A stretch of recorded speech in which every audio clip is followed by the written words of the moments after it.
Officer Dan and Johnny Caps bringing all you R33 and R34 folks out there this fresh jam, the GKTECH Front Upper Camber arm install video. So let's get into it, shall we? Start by removing your wheel. Once gone, we'll need to get to the inner camber arm bolts, which will be easier if we remove the coilover, so let's tackle that. First, remove the top coilover nuts, then move on to the bottom coilover nut and washer. Now remove the entire thing.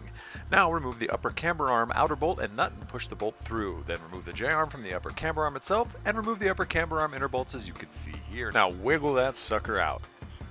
Get your shiny new GKTECH upper camber arms out of the box and unwrap those bad boys. You notice these two bolts, as well as a full set of dust boots and accessories, but the arms themselves will come complete and assembled as shown here. Let's talk Heims and dust boots. Go ahead and thread off the locking nut and remove the inserts. Now these are PTFE lined, so you don't need to run the dust boots, but if you do, take care to make sure the bearing runs central and is not cocked from one side to the other, as this will cause bindage and breakage.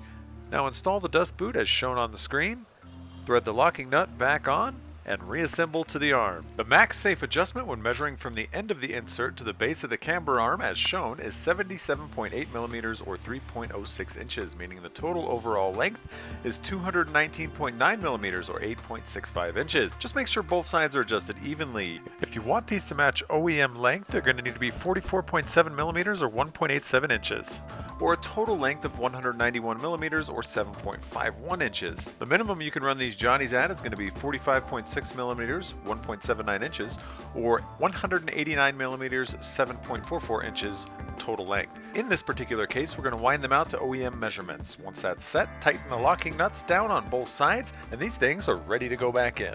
Pop in the GKTECH upper camber arm as shown, install the inner bolts, and torque them to the specs shown on the screen. Now install the J-arm to the upper camber arm, then install the supplied outer bolt, washer, and nut. These should be torqued to the following settings. Now you don't want to adjust the arm too far outwards, otherwise the arm will make contact with the upper rails as the arrows show. Also, if you're running it super low, depending on the J-arm, you might need to grind off where the arrow is pointing for clearance. Now reinstall your coilover, washer, and nut, then torque to these specs right here. Lift the suspension up, line up the coilover bolts, and install the nuts on the top, torquing them down to these specs. Slap your wheel back on, then tighten and torque your lug nuts, and you now have adjustable camber in your large booty Skyline. That's it, we done. Subscribe to these two hooligans, they need your constant approval and love. Peace, we out.